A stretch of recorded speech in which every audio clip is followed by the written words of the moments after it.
아멘. 지지난주에 우리가 이 부분을 살펴봤는데, 하나님께서 하늘에 속한 모든 신령한 복을 우리에게 주셨다 그랬습니다. 하늘에 속한 모든 신령한 복이 뭔가? 그게 이제 4절부터 나오는 이야기인데, 그것이 지금 여러 수식어가 있는데 핵심되는 말은 뭐라고 했습니까? 하늘에 속한 신령한 복 핵심되는 거는 자기의 아들들이 되게 하셨다.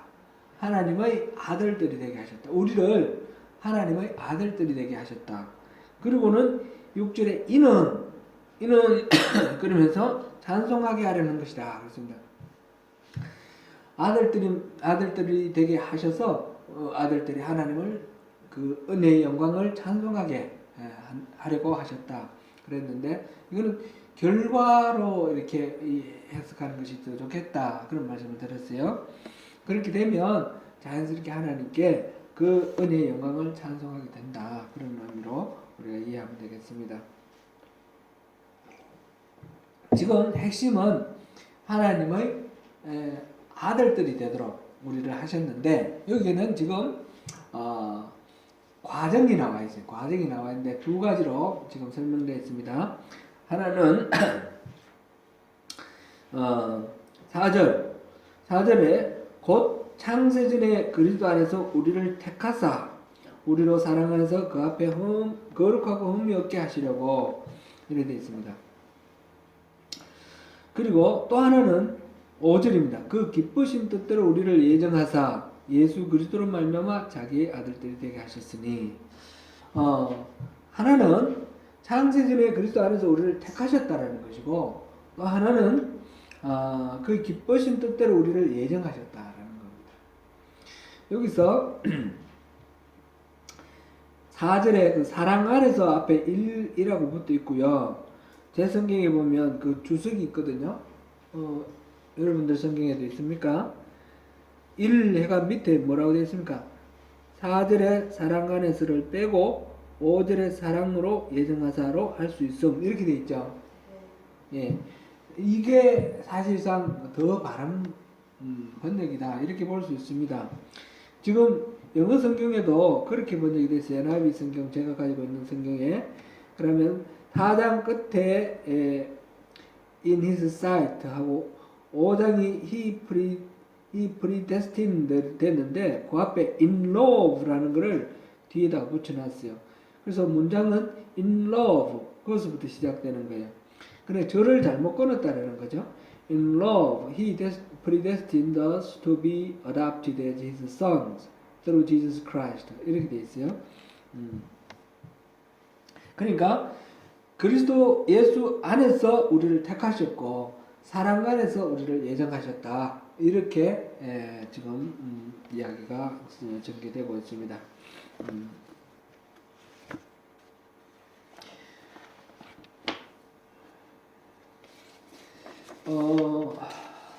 여기서 이제 중요한 거는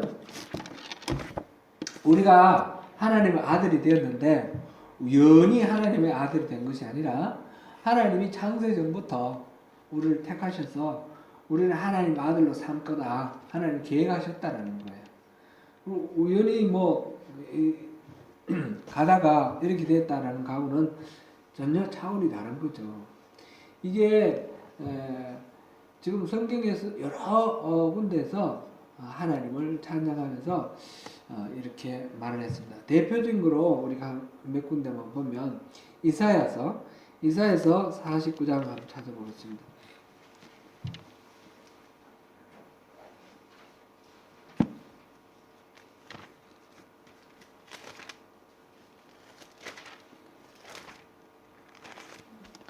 이사야 49장 1절부터 3절까지 읽어보겠습니다. 이사야 49장 1절부터 3절까지 시작. 섬들아 내게 들으라. 먼 곳 백성들아 귀를 기울이라. 여호와께서 태에서부터 나를 부르셨고 내 어머니의 복중에서부터 내 이름을 기억하셨으며 내 입을 날카로운 칼같이 만드시고 나를 그의 성근원에 숨기시며 나를 갈고 닦은 화살로 만드사 그의 화살 통해 감추시고 내게 이르시되 너는 나의 종이요 내 영광을 내 속에 나타낼 이스라엘이라 하셨느니라. 아멘. 이사야의 자기 고백인데 하나님께서 이사야를 하나님의 사람으로 택하시고 사용을 하셨어요. 사용하셨는데 그것이 그냥 뭐 우연히 그렇게 된 것이 아니라 하나님이 이사야가 여호와께서 그렇게 말씀을 하셨어요. 여호와 그 감동을 지금 고백하는 거예요. 여호와께서 태에서부터 나를 부르셨다는 거죠. 태. 아직 이 세상에 태어나기 전에 어머니 복중에 태중에 있을 때부터 나를 부르셨고 내 어머니 복중에서부터 내 이름을 기억하셨으며 나를 특별히 그렇게 선택하시고 택하셨다라는 것을 그래서 갈고 닦은 화살로 만드셔서 사용하셨다 그런 얘기죠. 이렇게 복중에서 태중에서 이렇게 지금 고백을 하고 있어요. 예레미야도 한번 볼까요? 예레미야 1장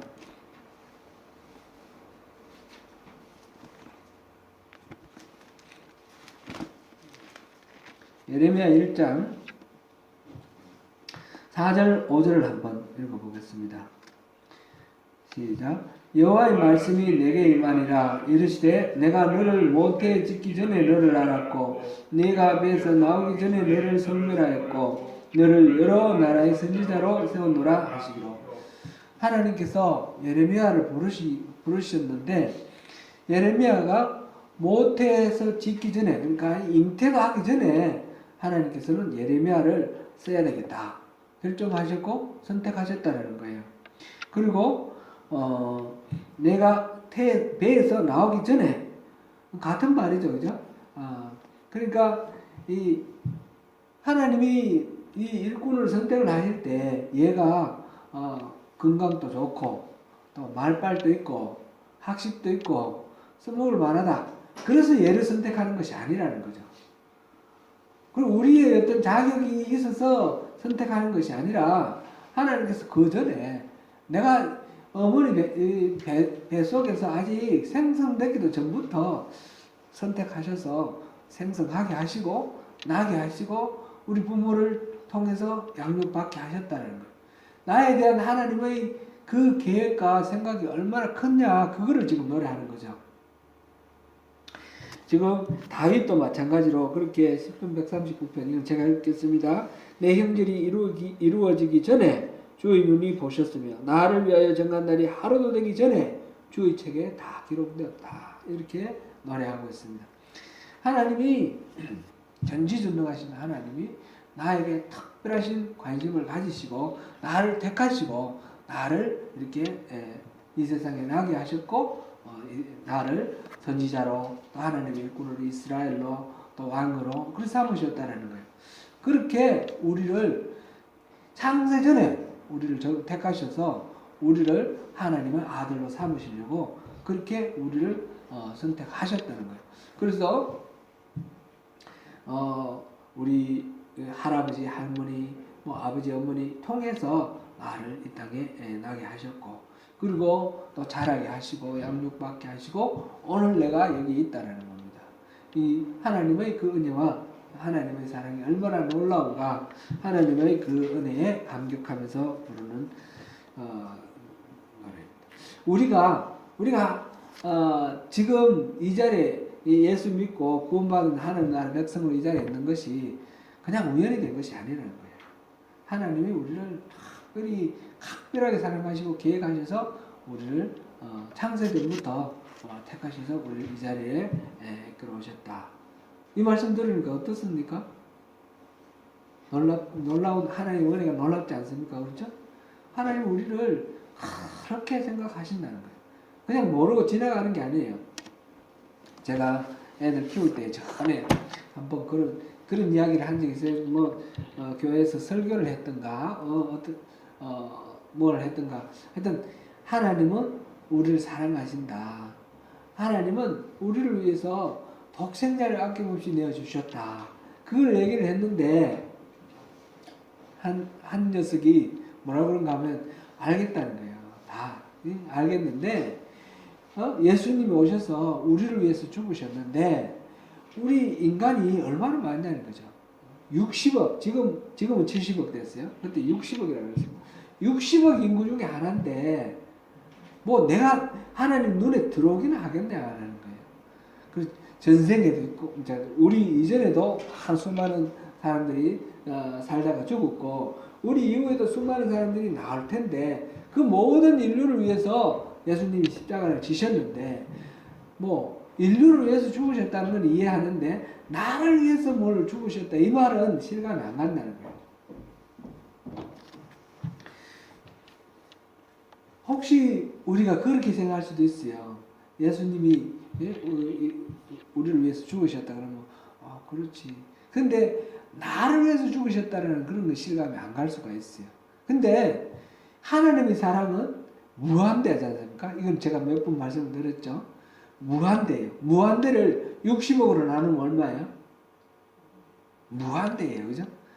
60억이 아니라 뭐 앞뒤로 해가지고 전부 합쳐서 한 1200억 된다고 생각하고 무한대를 1200으로 나누면 얼마예요? 그래도 무한대예요. 하나님 사랑은 무한대이기 때문에 나누어지지 않는 거예요. 그러니까 마치 이 세상에 나 혼자만 있는 것처럼 하나님은 그렇게 우리를 사랑하시는 거예요. 그러니까 내가 하나님으로부터 그렇게 하나의 특별하신 계획 속에 나를 이 60억 중에 하나 그저 흘러 지나가는 그런 존재가 아니라 나 하나를 창세전부터 계획하셨다는 거예요. 계획하시고 나를 선택하셨다는 거예요. 이걸 우리가 잘 우리가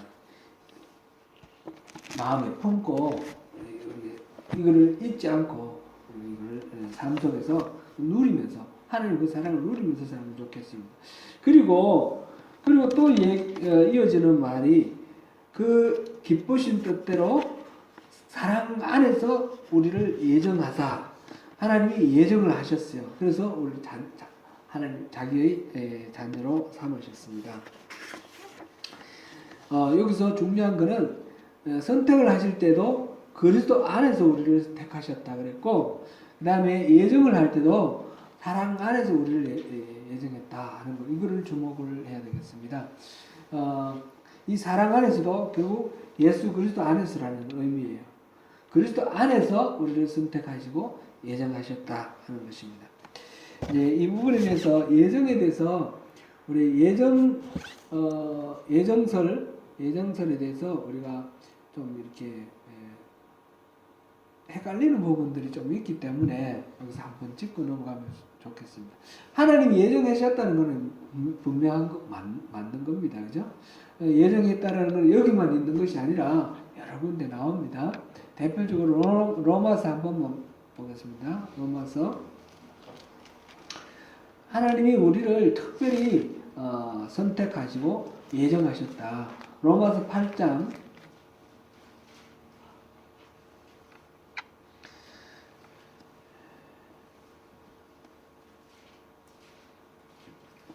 29절 30절 읽어보겠습니다. 로마서 8장 29절 30절 시작. 하나님이 미리 아신 자들을 또한 그 아들의 형상을 본받게 하기 위하여 미리 정하셨으니 이는 그로 많은 형제 중에서 맏아들이 되게 하려 하심이니라. 또 미리 정하신 그들을 또한 부르시고 부르신 그들을 또한 어렵다 하시고 어렵다 하신 그들을 또한 영원하게 하셨느니라. 29절은 지금 이 에베소서 내용하고 똑같죠? 같은 내용이죠? 하나님이 미리 아신 자들을 또한 그 아들의 형상을 본받게 하기 위하여 미리 정하셨으니, 지금 에베소서는 우리를 택하사 우리로 사랑 안에서 그 앞에 거룩하고 흠이 없게 하시려고 그렇게 했거든요. 그리고 이는 그로 많은 형제 중에서 맏아들이 되게 하려 하심이라. 자기의 아들들이 되게 하려 하십니다. 예수님을 맏아들을 하고 그다음 나머지는 그냥 자기 아들들로 그 의미예요, 그죠? 그런 식으로 지금 이렇게 하나님의 예정, 하나님이 모든 것들을 아시고 다 예정하셨다라는 이 부분은 우리가 또 하나님의 은혜를 우리가 잘 기억해야 되겠습니다. 그런데 이제 장로교에서 개혁주의, 소위 개혁주의에서 이 예정설을 좀 이렇게 지나치게 이렇게 강조를 하다가 하나님의 절대 주권을 지나치게 강조하다가 보니까 이 이중 예정설이라는 게 있어요. 그죠? 구원 받을 자와 구원 받지 못할 자를 따로 예정을 해놨다는 거죠. 그럼 예수님은 구원 받을 자를 위해서 십자가를 지신 것이지 구원 받지 못할 자를 위해서 십자가를 지신 것이 아니다. 그래서 이제 이 구원받지 못할 자들은 구원받을 자 이들이 구원받는 것을 위한 하나의 들러리고 결국은 지옥의 불쏘시개로 던져질 존재다. 네, 그렇게 이해를 합니다. 근데 분명히 예정, 그 특별히 아는 사람들을 예정하고 그를 이렇게 선택하셨다 이런 표현이 있기 때문에 그것 자체가 잘못 예정했다는 것이 잘못된 것은 아닌데 그것을 구원받을 자와 구원받지 못할 자로 예정했다 이렇게 말하는 것은 성경 전체를 우리가 이렇게 통전적으로 읽을 때에 조금 많은 무리가 된다는 거죠. 하나님의 절대 주권을 지나치게 주장을 하다 보니까 이 성경 전체의 흐름하고 좀 맥이 맞지 않는, 닿지 않는. 물론 이거 참 어렵습니다. 삼위일체에 대해서 우리 논리적으로 얘기하기가 어려운 것 마찬가지로 이 예정에 대해서도 참 논리적으로 어렵습니다. 이거를 신학자들은 지금도 열심히 논쟁하고 있고 그것 가지고 논문도 쓰고 막 그러고 있는데 우리 신학적으로 교리 논쟁하고 싶은 할 그런 단계는 아니고요. 우리가 신앙생활을 하면서 이걸 어떻게 받아들여야 할 것인가. 그게 이제 우리의 관건이죠. 하나님이 예정하시고 하나님 선택하셨다는 건 맞지만 그렇다고 해서 이게 구원받을 자와 구원받지 못할 자로 이렇게는 구분하지 않는 것이 좋겠다라는 것이 제가 여러분들에게 권면하고 싶은 그런 말입니다. 그걸 어떻게 그러면 이해를 해야 되겠는가? 이렇게 예정은 그리스도 안에서 이루어졌고 또 사랑 안에서 이루어졌다. 선택은 그리스도 안에서, 예정은 사랑 안에서 이렇게 되어 있지만 결국 그리스도 안에서 이것이 다 이루어졌다는 거죠. 우리의 구원은 예정이 되어 있는데 그리스도, 예정 대신 그리스도를 통해서 이 구원이 이루어진다. 이제 예정된 것이 그냥 구원받을 자, 구원받지 못할 자가 예정된 것이 아니라 구원받는 방법이 예정되어 있다. 이렇게 우리가 봐야 됩니다. 아담과 하와를 만드시기 전에 태초에 시간과 공간도 만들기 전에 창세전에 우리를 선택하시고 예정을 하셨습니다. 아담과 하와를 만들 때를 한번 생각해 보세요. 아담과 하와는 가장 완벽한 존재로 만들어졌어요. 꼭두각시나 로봇가 아니고 사람으로 만들어졌어요. 하나님이 사람을 만들 때 그냥 이 사람이 무조건 하나님을 찬양하고 하나님 사랑합니다, 경배합니다, 예배하는 그런 존재로 만들면 아주 쉬웠을 거예요. 선악과도 안 만들고 그리고 이제 타락도 안 하게 그렇게 했으면 하나님을 잘 섬기고 이렇게 하겠지만 그것이 진짜 하나님을 사랑하고 섬기는 것은 아니지 않습니까? 로봇가 뭐 이렇게 계속하는 그거는 진정한 사랑이 없지 않습니까? 뭐 예를 들어서 깡패가 어떤 여자를 지나가는 여자를 이쁘니까 납치를 해가지고 집에 데려가가지고 막 억압해가지고 너 나 사랑해 그런다고 사랑이 되는 게 아니지 않습니까? 그죠? 그래 하나님이 억지로 그렇게 사랑하는 것을 원하지 아니하셨어요. 그리고 하나님은 사람을 만들 때 인간으로 만드셨어요. 하나님의 형상대로 가장 완전한 존재로 만드셨어요. 그것이 하나님을 마음에서 우러나서 사랑하는 그런 존재를 원하셨기 때문에 사랑하지 않을 수도 있는 자유를 주신 거예요. 하나님께 순종을 하기를 원하셨지만 억지로 무조건 순종하는 것이 아니라 자발적으로 우러나서 하나님을 사랑하는 마음으로 순종하기를 원하셔서 불순종할 자유도 주셨어요. 그러니까 인간에게는 하나님을 사랑할 자유, 사랑하지 않을 자유, 순종할 자유, 순종하지 않을 자유를 다 주셨어요. 이걸 자유의지라 그러죠. 자유의지를 주셔서 인간을 만들었어요. 그렇기 때문에 인간이 가장 완벽한 인간이 됐습니다. 스스로 판단할 수 있고 선택할 수 있는 그런 능력까지 갖고 있으니까. 만약 그것이 없으면 인간은 불완전한 존재예요. 그것이 있으므로 이게 인간이 완전한 존재가 됐어요. 그런데 여기는 위험이 따르죠. 무슨 위험이 따릅니까? 불순종하고 배반할 위험이 따르는 거예요. 하나님이 사람을 만들 때 완벽하게 만들었기 때문에 이 사람이 지가 싫으면 하나님을 싫다하고 하나님을 배반할 그 자유까지도 하나님이 다 주신 거예요. 위험을 무릅쓰고 그걸 신학자들은 하나님의 전능성의 양보 이렇게도 표현을 하는데 하나님 다 하실 수도 있지만 이렇게 인간에게 그 자유를 주셔서 사람이 불순종하고 타락할 수도 있는 그런 자유를 주셨어요. 그런데 하나님께서 사람이 타락하고 불순종할 때 아무 대책 없이 그냥 그렇게 만드신 것이 아니라 그럴 때에 어떻게 할 것인가 대비책을 마련해 놓으신 거예요. 그것이 바로 구원 계획입니다. 그것이 바로 하나님의 신비, 미스테리온. 하나님의 이 예수를 통해서 이렇게 사람이 범죄하고 타락하고 하나님을 위반했을 때 다시 돌이켜서 하나님과 화목할 수 있는 그런 대비책을 만들어 놓으신 거예요. 그래서 우리를 그렇게 그 그리스도 안에서 다시 회복시킬 수 있도록 그렇게 만드셨습니다. 예를 들어서 한번 생각해 보면 자동차를 만들 때 이 자동차가 고장이 날 수도 있잖아요. 고장이 날 때는 어떻게 합니까? 애프터 서비스를 받게 되어 있습니다. 그죠? 아니면 뭐 이렇게 공장에 가서 고칠 수 있도록 각 부품을 충분히 만들어서 보급을 하고 그래서 이게 고장이 났을 때 고칠 수 있도록 경우에 따라서는 고장이 고칠 정도가 아니면 어떻게 합니까? 리콜 해가지고 완전히 새 거로 바꿔주지 않습니까? 이와 같이 우리가 범죄함으로 인하여 버림을 받았을 때 회복할 수 있는 구원 계획을 미리 마련해 두셨고 바로 예수 그리스도의 십자가가 그 장치라는 것입니다. 예수님으로 우리 죄를 다 지고 가시도록 하고 그 예수 안에 우리가 들어가면 그 예수님을 믿고 예수 안에 들어가면 예수님 안에서 그리스도 안에서 우리가 구원받을 수 있도록 그렇게 구원계획 그 장치를 만들어 놓으셨어요. 이건 언제 만들으셨어요? 사람이 타락하고 나는데 어이구야 이놈들이 전혀 뜻밖으로 나를 배반하네.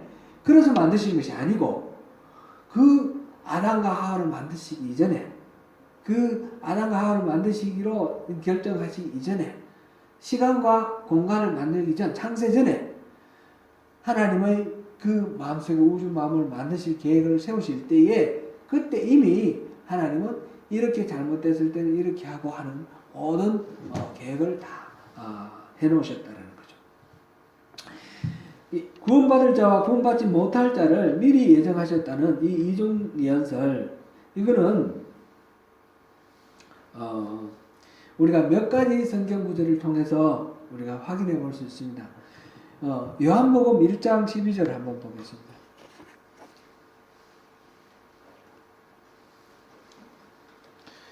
그러니까 성경에 이 말도 있고 저 말도 있는데 전체적으로 어떻게 이해를 할 것인가 그것이 중요한 거죠. 요한복음 1장 12절 자 같이 읽어보겠습니다. 시작. 영접하는 자 곧 그 이름을 믿는 자들에게는 하나님의 자녀가 되는 권세를 주셨으니 영접하는 자 믿는 자가 중요한 겁니다. 그죠? 구원받기로 예정된 자가 중요한 것이 아니라 영접하는 자 믿는 자가 중요합니다. 3장 16절 보겠습니다. 요한복음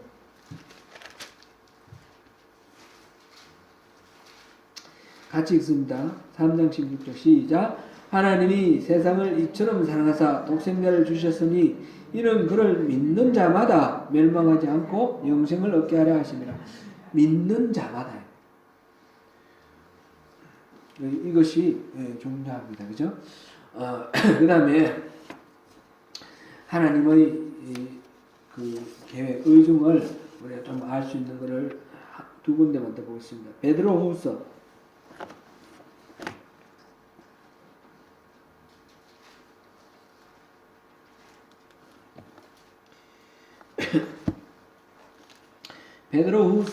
3장 9절 보겠습니다.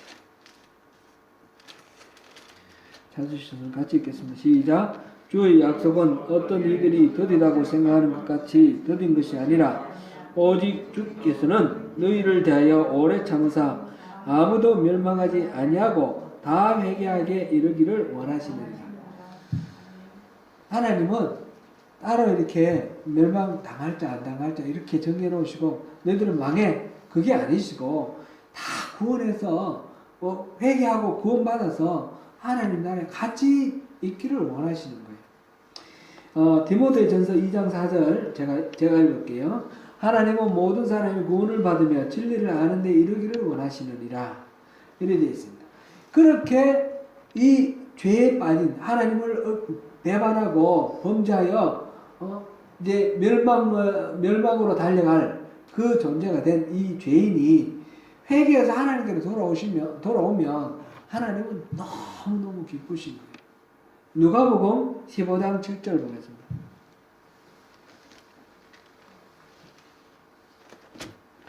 누가복음 15장 7절.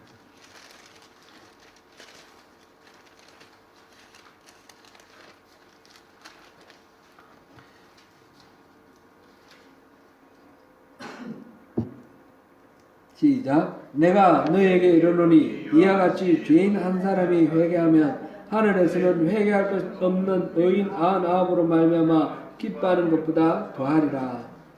그러면서 이런 양을 찾은 목자, 이런 드라크마를 찾은 여자, 그 다음에 이런 아들을 되찾은 아버지, 이 비유를 통해서 이 잃어버린 영혼이 다시 돌아오는 것을 너무 기뻐한다는 거죠.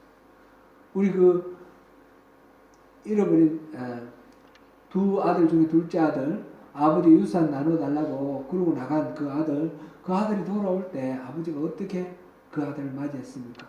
동구방 멀리 보이는 거 보고 그냥 달려가서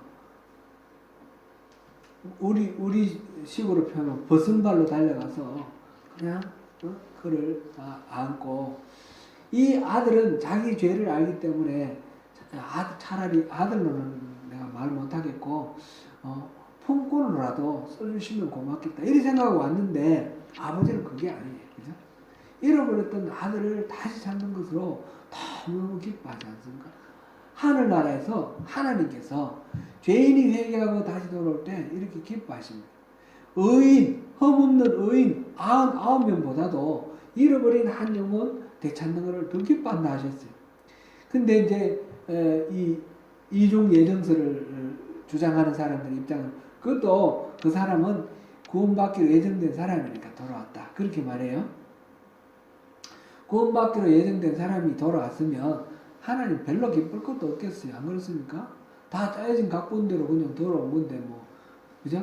하나님이 잃어버린 영혼을 생각하는 그 절절한 마음, 그 영혼이 다시 돌아왔을 때 너무 기뻐하시는 이 하나님의 이 열정, 하나님의 이 사랑, 이거를 이중예언설로는 설명할 수가 없어요. 이중예언설로는 설명할 수가 없어요.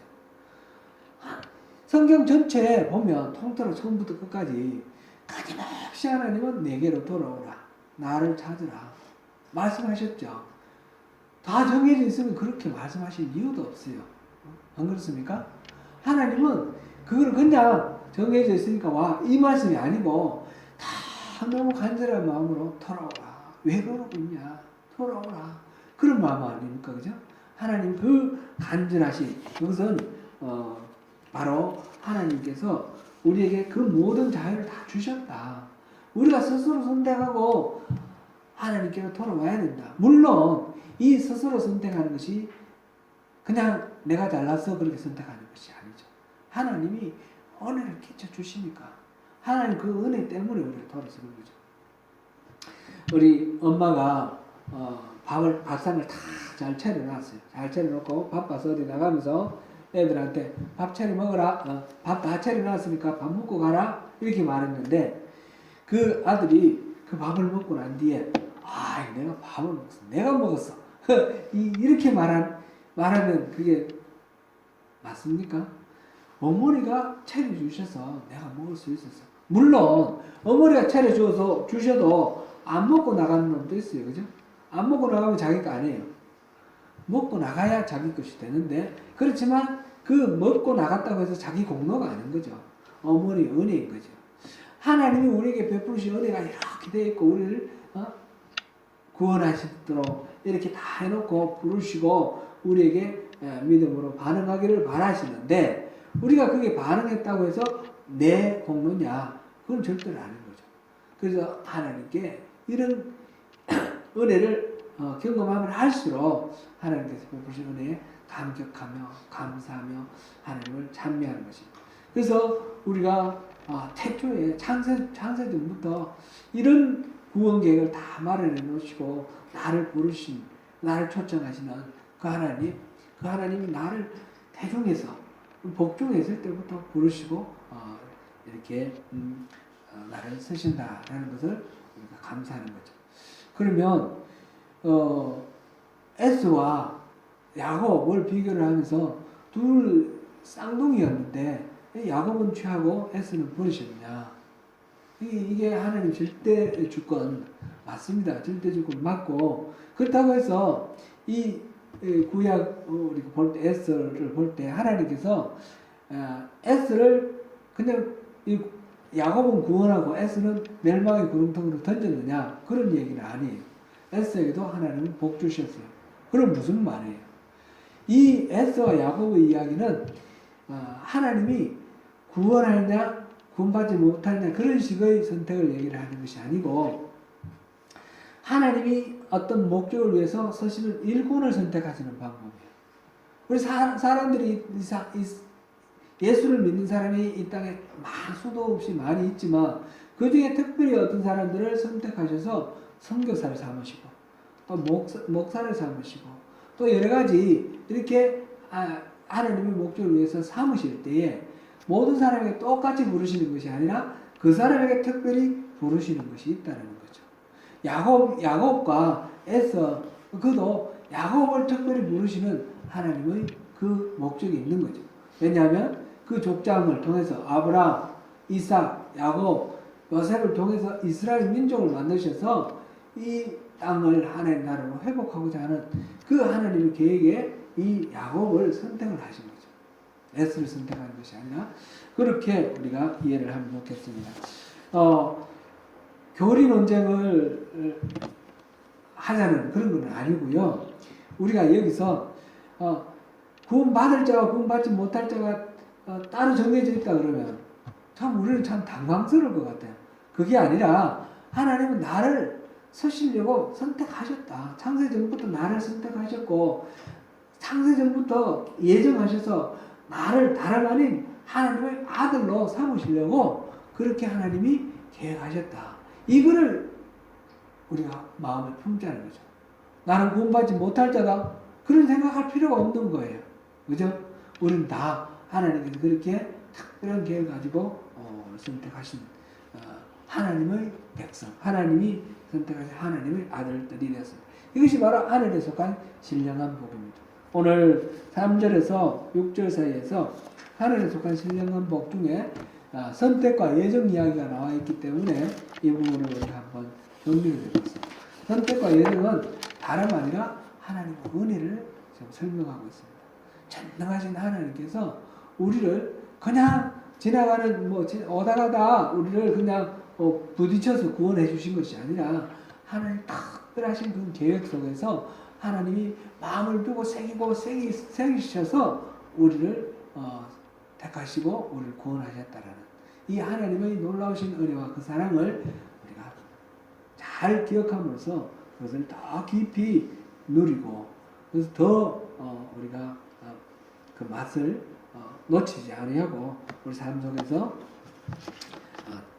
누리며 즐기면서 살아가는 그런 우리 모두가 되시면 좋겠습니다. 기도하겠습니다.